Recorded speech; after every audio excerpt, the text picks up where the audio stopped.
Bom dia, boa tarde, boa noite, meus queridos Reda Lovers. Aqui é a Melina, mestranda do Programa de Pós-Graduação em Educação Profissional e Tecnológica, ProfEPT, do Campus Ouro Branco. Este é o Redação, o podcast inclusivo que fala sobre a redação do Enem para participantes cegos e com baixa visão, e tem como pano de fundo a educação profissional e tecnológica. Um podcast feito para te guiar na jornada rumo à nota 1000. Aqui descomplicamos o que parece complexo. Te ajudamos a encontrar sua própria voz no texto e mostramos que a redação do Enem pode ser uma experiência acessível e, claro, muito mais inclusiva. Prepare seu fone de ouvido, abra sua mente e vamos juntos construir uma redação de sucesso. Esse é o Redação, o som inclusivo da redação do Enem.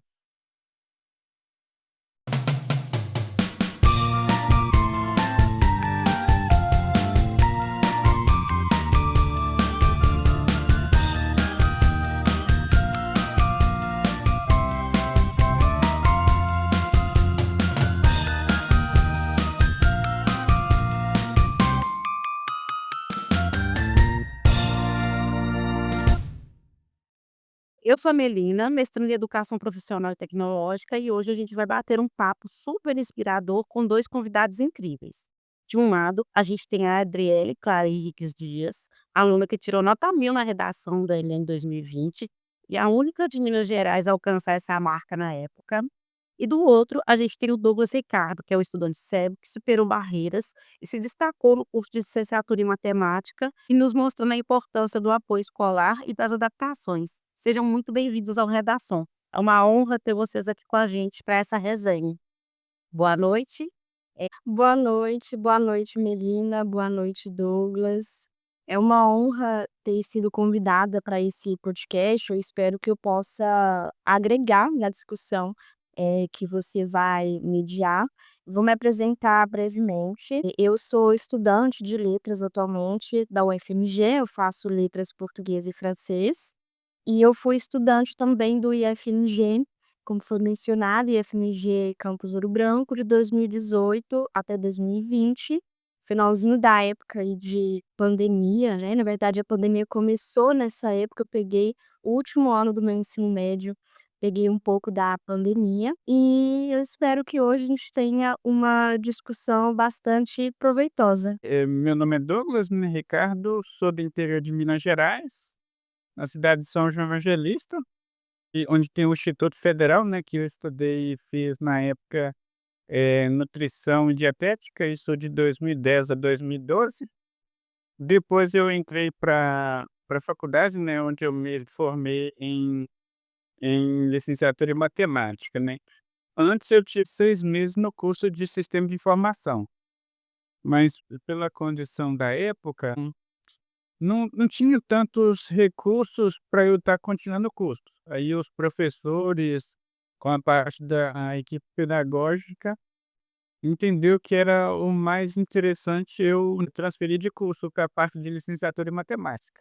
Eu aprendi o Braille lá no CAP Montes Claros, isso em 2006 mais ou menos, que eu nasci, né, com descolamento de retina, eu usei óculos até os 12 anos. E assim que, no caso, foi agravando, aí eu já fui aprender o braille lá em Montes Claros.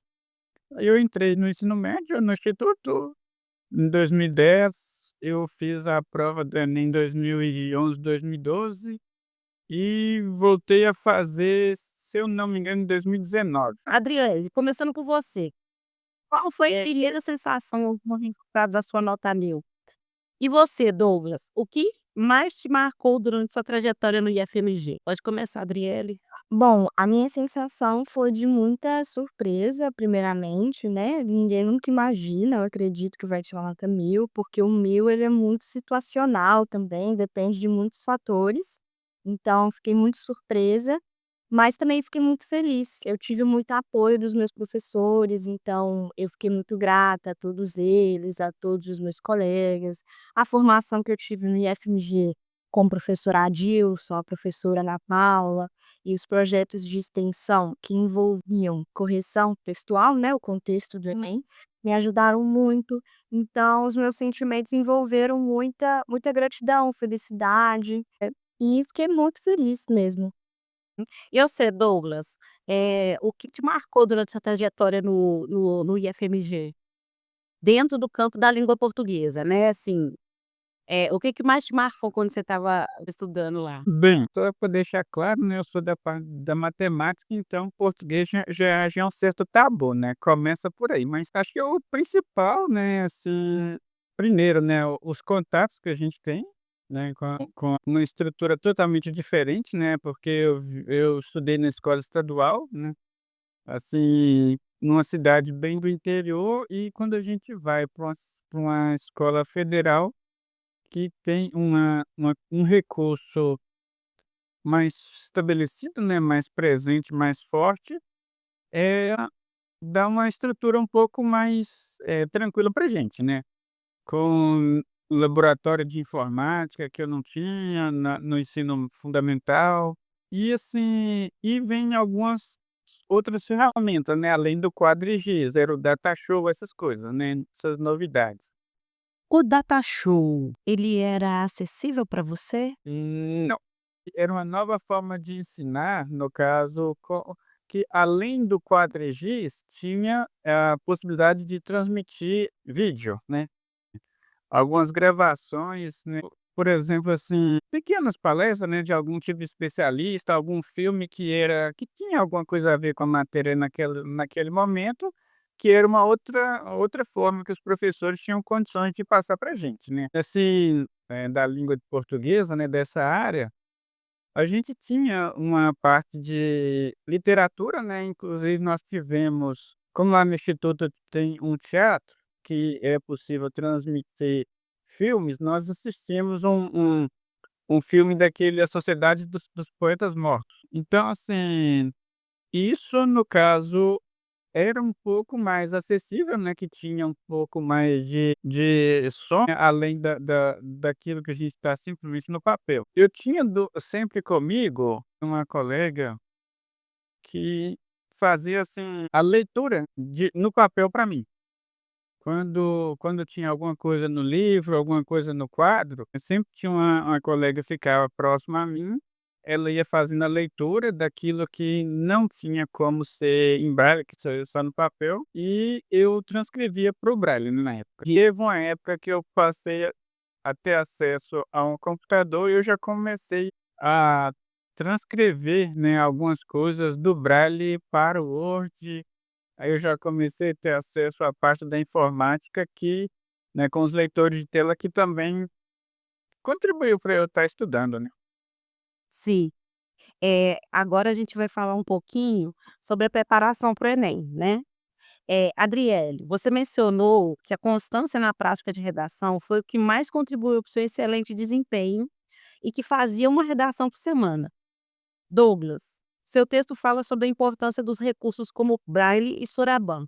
Vamos aprofundar um pouco nesse processo de preparação? Porque antes disso, Adriele, eu entrevistei para minha dissertação e o Douglas também tinha esse hábito de treinar a redação em casa. Então, como é que para você foi essa experiência? Se você puder falar. E aí depois o Douglas fala da experiência dele também, e aí a gente vai conversando. Sim, bom, a constância ela é muito importante, eu acho que não tem nem a ver com a quantidade de textos escritos, mas com a constância deles. Então, o fato de eu ter feito uma redação por semana até o momento ali da prova, ajudou muito no meu ano de preparação. Mas foi difícil, né, porque manter a constância sempre, às vezes para fazer a progressão de nota, então, quando você chega em um nível satisfatório, que é ali 900, 920, para subir dele também é muito mais difícil. Então, acontece um pouco de desmotivação, é muito evidente isso, só que é necessário, né, eu tive uma ajuda, eu lembro que o Adilson fazia monitoria toda semana, então eu aproveitava o momento que ele tinha de monitoria, e era um momento de pandemia também, então a gente ficava em casa, e isso facilitou também, pra ter um foco um pouco maior. E o que a gente precisava fazer, ter alguma atividade, a gente não podia sair de casa, então eu estava no meu último ano do ensino médio e tudo contribuiu assim para que fosse dessa forma. Mas eu acho a constância muito importante, né, para tudo, para todos os estudos. Então estudar um pouco todos os dias é muito importante para você conseguir progredir de forma mais eficiente do que você tentar fazer tudo de uma vez. E no caso também da educação profissional tecnológica, né, a gente vai ver que também tem as questões das disciplinas conversarem, né, Douglas também ele fazia esse processo de estudo em casa. Explica aí um pouquinho pra gente, Douglas, como que foi seu processo de estudo? Então, né, assim, além, né, de nós termos um apoio de uns professores que reuniram, né, para dar assistência para gente no ensino, todo mês ele dava uma sugestão de tema e os alunos poderiam fazer um rascunho, né, da redação e mandar por e-mail, aí ele corrigia para gente, né. A minha redação eu nunca consegui que fosse corrigida, mas eles corrigiam e mostravam, né, a as notas, os erros dos alunos no site depois, né. Assim, eu sempre gostava de ver, né, a as redações, como que era, os comentários dos alunos que tinham conseguido. Aí eles faziam as avaliações igual se faz no Enem. O site da UOL, ele, né, no caso lá dava alguns temas, e todo mês tinha um tema diferente, era lei seca, era, por exemplo, Lei Maria da Penha, tem logo temas possíveis ligados à sociedade. E aí, assim, a gente fazia inscrição, né, fazia o exemplo, o rascunho e mandava por e-mail. Aí eles corrigiam e publicavam, né, no site lá deles os rascunhos que os alunos fizeram. Sim. E aí eu usava esse material para observar, né, como que os alunos, usavam as frases, a pontuação, os parágrafos, os argumentos. Eu observava também, os comentários. Como que os professores do site iam corrigindo, eles falavam, davam comentário, por que teve aquela nota, onde que o aluno errou, qual foi a posição que ele teve, qual foi o vocabulário. Assim, alguns exemplos, por exemplo, o site do UOL, ele falava que alguns erros era até, tranquilo, assim, porque a gente estava, no caso, pensando considerando estudante do ensino médio. Tinha que ter um vocabulário condizente com o ensino médio. Aí eu observava isso e aos poucos eu tentava, me orientar, né, com essas orientações. Uma professora de português, ela orientava para gente, sempre quando a gente fosse fazer redações em casa, a gente colocar cronômetro, pra tentar com o menor possível, porque quando tem a prova de redação, aumenta apenas 1 hora. É, isso que eu ia perguntar agora, que eu ia até perguntar pra Adriele. Adriele, qual foi a sua rotina de estudos pra redação? E como o apoio dos professores do Campo Ouro Branco, como o Adilson e a Ana Paula, foi crucial para sua evolução? Isso que o Douglas acabou de falar é muito interessante, porque essa questão do cronômetro, do tempo, da redação, é muito difícil escrever um texto de 30 linhas em 1 hora. E eu tive que me adaptar bastante, porque eu escrevi o texto em 3 horas, assim, eu demorava muito tempo. No meu tempo de preparação, eu tinha o tempo todo para fazer, então eu ficava 3 horas tranquilamente fazendo textos, eu pesquisava alguma coisa ou outra. Pra diminuir, eu consegui diminuir para 2 horas, 1 hora e 50. E eu tive que fazer a divisão ali no momento de fazer as questões fechadas. Eu tive que gastar menos tempo ainda para as questões fechadas, porque no Enem eu gastei isso, 1 hora e 50, quase 2 horas mesmo. Eu sempre demorei muito. Mas o ideal é que o estudante consiga fazer em 1 hora, né, para ter mais tempo para as outras questões. Mas, no meu caso, é um exemplo de que não deu muito certo, né. Cada pessoa tem que observar o que consegue fazer. Eu não conseguia fazer em tão pouco tempo, assim, eu acho pouquíssimo tempo. É até porque somos pessoas diferentes, né. cada um tem a sua especificidade, então, assim, a gente nivelar todo mundo ali é um pouquinho difícil, né. Você teve essa dificuldade também, Douglas, de conseguir atender o tempo da prova? Então, algumas vezes eu conseguia fazer com 40 minutos. Teve uma que eu me lembro, que eu consegui com 32 minutos. Só que, infelizmente, eu não consegui corrigir essa prova. Eu pedia, assim, algumas pessoas para dar um feedback para mim. Os professores, né, do instituto, teve um professor de geografia que eu pedi ele para observar, que era um tema mais na parte de geografia do assunto. Ele, ele gostou, né, de algumas coisas que eu tinha comentado, assim, tinha, no caso, me dado algumas dicas de tentar tomar cuidado com alguns termos muito técnicos, assim, deixar um texto um pouco mais tranquilo na leitura e, assim, quando eu estava treinando, eu tinha um pouco mais de tranquilidade. Agora, na hora da prova, a gente nem sempre consegue, de fato, estar tendo essa tranquilidade, porque tem a pressão do relógio e das outras matérias, das outras disciplinas. É, que é o que a Adriele estava falando, né, Adriele. E o Douglas, ele falou pra gente essa questão do professor de geografia. No seu caso, essa época você já estava já no projeto, com o texto? Como é que funcionou? Isso, sempre eram os professores de português, às vezes passavam redações, mas eu mandava com frequência para o projeto Contexto. O projeto Contexto, ele tem um site de correção de redações, então é também isso que o Douglas mencionou, né, eu enviava a minha redação, o tema do site era um tema que havia sido feito pelos alunos bolsistas, aí eu podia escolher o tema, fazia a redação e enviava em PDF. Então, em torno ali de uma semana, eu recebi o feedback, com as notas. Eu lembro que pelo menos na época não tinha como fazer comentários, mas a gente tinha acesso às notas. E a gente tinha acesso também às monitorias, então você podia levar essa mesma redação e perguntar para os bolsistas, né. E perguntar qual algum dos monitores disponíveis. Então eu lembro, por exemplo, o Felipe Emanuel, que ele é até um amigo meu, mas na época eu, comecei a conversar com ele, né, sobre redações. Ele estava 2 anos à frente, ele já lia feito parte do contexto, monitor de português também, o Marcos também na época. E ele corrigia algumas redações, eram alunos bolsistas ali que tinham feito cursos de capacitação, então eles tinham domínio, e a gente ia se ajudando também, enquanto aluno, sabe, a gente ia se ajudando. Entendi. Que acaba, né, Douglas, que isso que o projeto Contexto faz, é o que o Grupo UOL fazia, só que assim, é uma coisa mais específica. O UOL corrigia a prova só de alguns, o grupo não, eles conseguem corrigir a prova de todo mundo, e você consegue evoluir, porque você tem um feedback ali, né. É, no caso, assim, essa parte do UOL, era muitas pessoas com certeza aproveitava, mas pela estrutura do próprio sistema deles.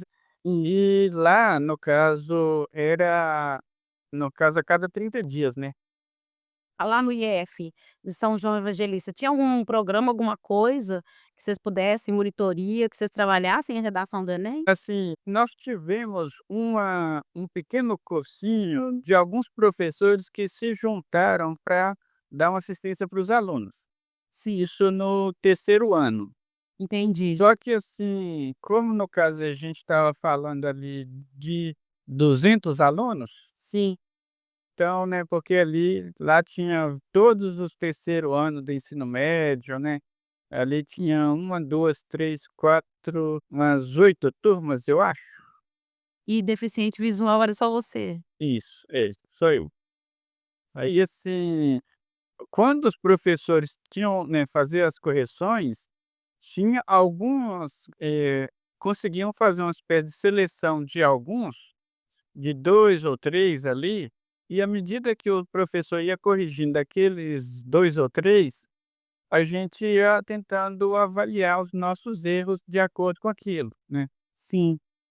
Também as minhas não eram sorteadas, né. Teve uma vez que eu pedi um professor para corrigir a minha por fora, Aí ele leu para mim, né, e falou que na época eu tinha tirado 700 pontos, né. Ah, que bom. Só que assim, foi no rascunho, né. Eu nunca fui muito tranquilo com o português, eu sempre tive essa dificuldade com ortografia e gramática, né, pontuação sempre tive uma certa dificuldade. Mas aí assim, uma coisa que ele falava para mim que na hora de argumentar, né, de escolher determinadas pontos de vistas, era algo interessante, mas assim, que a gente, né, observava, notícia de jornal e estava acompanhando, então tinha algumas referências para dar assistência. Caso que infelizmente nem sempre a gente conseguia em outras, né, nas outras, eu esqueci a palavra, né, que o Enem tem várias competência. E talvez assim, para eu que tinha uma certa dificuldade com o português, eu poderia tinha facilidade em uma ou 2, mas nas outras a gente nem sempre conseguia, né. Você não conseguia atender às 5 competências, né? É, eu Qual você tinha mais dificuldade? Você tinha mais dificuldade era com a gramática mesmo, né? aí eu vou assim, Competência um, né, gramática, pontuação. então, isso aí devo ter uns 12, 13 anos, então eu não então É isso que eu ia comentar também, Douglas. Hoje em dia, né, atualmente, a gente tem uma oportunidade de saber a respeito da correção da redação do Enem. Então, você tem acesso a muitos materiais, assim, gratuitos, você sabe o que que é cobrado em cada competência, você sabe que tem 5 competências, e a redação do Enem, ela foi mudando muito ao longo dos anos, então 12, 13 anos ela mudou muito, e também a forma de correção. O que eu vejo muito é que antigamente os alunos viviam assim, sem saber o que seria avaliado exatamente, uma redação que, né, mas o que que era uma redação nota 1000, uma redação que atingisse, quais eram os critérios. Parecia que era muito mais difícil. Hoje é muito mais fácil, assim, de você definir o que que você precisa fazer para tirar uma nota satisfatória. Mas, Adriele, eu acho que o ponto da minha pesquisa é justamente esse.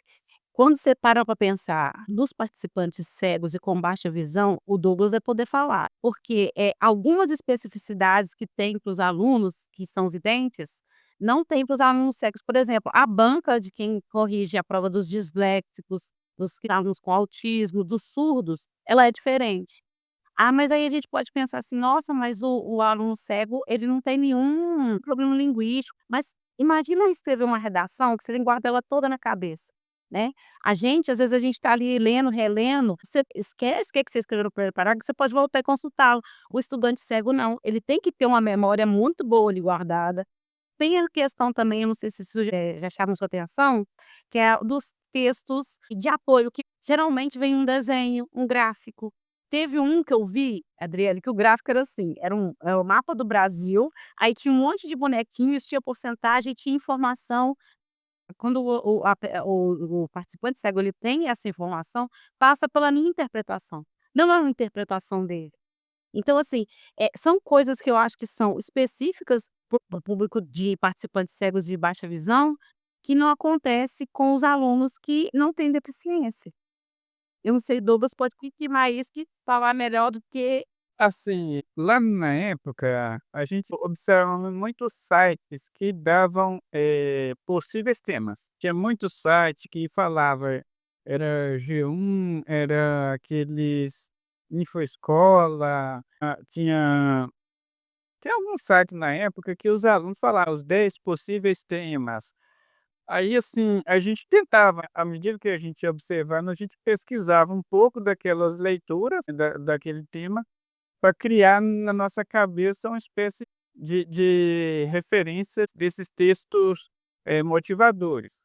sim. Quan É isso, eu ia te perguntar agora, com relação aos textos motivadores, a questão das imagens, das figuras, dos gráficos, eu não sei se no dia quando você fez, se teve essa questão. Como é que foi para você lidar com isso? Você fez com audiodescrição, com ledor ou você fez com a prova em braille?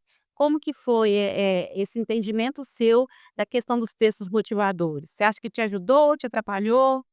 no caso, tinha a prova em Braille e tinha uma prova, a tinta para um professor que fazia leitura para mim. Sim. Assim, tinha uns desenhos, eu não vou saber especificar se era desse texto motivador, que tinha um texto, o o o gráfico já transcrito direto na prova. Sim. Ele já vinha da editora, o gráfico, em vez de ser desenhado, vinha o gráfico, escrito em texto, era o parágrafo. Sim. Aí o leitor, no caso o professor que estava aplicando, ele lia, no caso, o texto que estava lá. No caso, algum gráfico, já vinha o gráfico conforme foi o pessoal da editora que escreveu.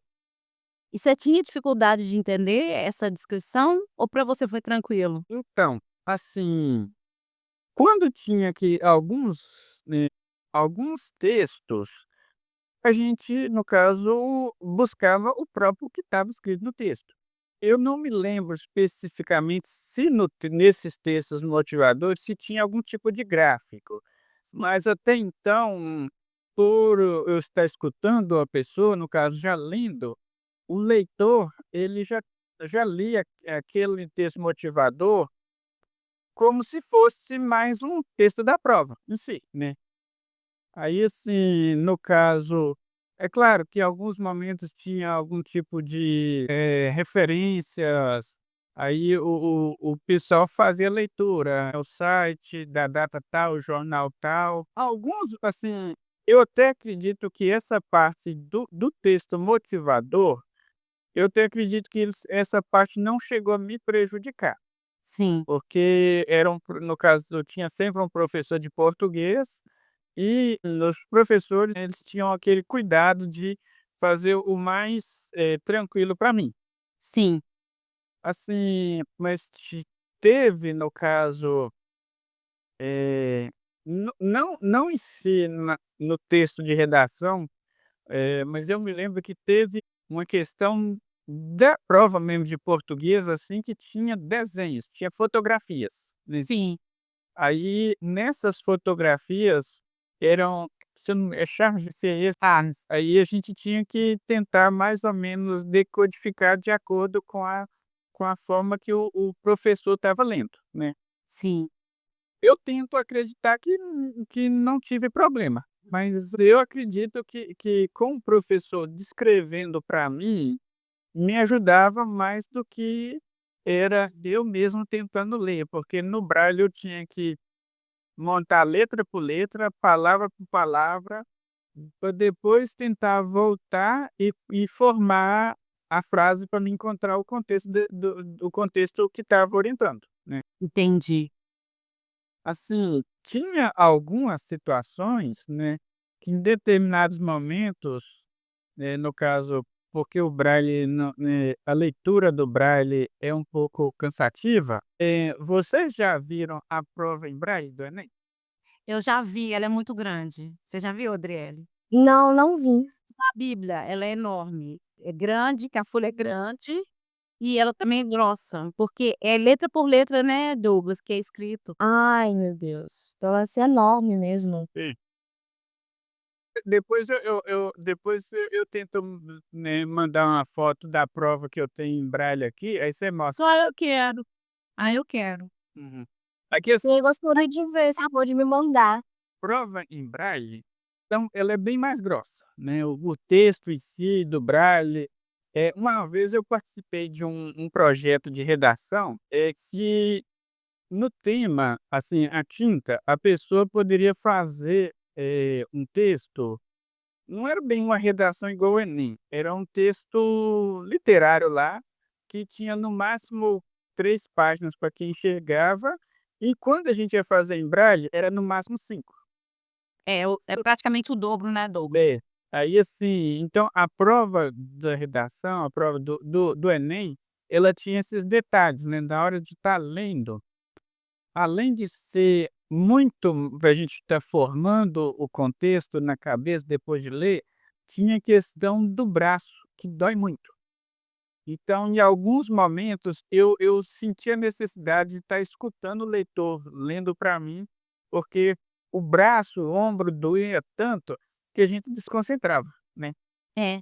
E tem uma questão também, Douglas, que eu não sei se a Adriele sabe, o aluno com surdez, por exemplo, Adriele, quando ele faz a inscrição, automaticamente ele já ganha um tempo a mais. O aluno cego não, ele tem que pedir. E diante disso que o Douglas está falando, a gente vê a necessidade de que o aluno cego, ele precisa desse tempo a mais. E seria necessário ele entrar com atestado para poder pedir tempo a mais, sendo que ele sofre também as consequências de ter, que fazer escrita em braille, às vezes do ledor, do programa de interpretação. Então assim, eu acredito no meu trabalho, eu até defendo que esses alunos, na hora que eles fizerem a inscrição, eles já têm o mesmo benefício que os alunos surdos têm, que é de ter meia hora a mais. É igual você falou, tem o coisa de mandar o atestado médico. Isso, e vocês não ganham automaticamente. Você tinha falado, Adriele? Eu te cortei, desculpa. Não, eu ia só concordar com você, não faz sentido eles não terem automaticamente esse aumento do tamanho, assim, do horário da prova, porque é necessário, né, existe a necessidade para eles. Entendi perfeitamente. Bem, Reda Lovers, nós chegamos ao final da primeira parte da nossa entrevista com o Douglas e com a Adriele. Curta esse vídeo, compartilhe com os amigos e se inscreva para acompanhar o próximo episódio no nosso canal. Vejo vocês em breve.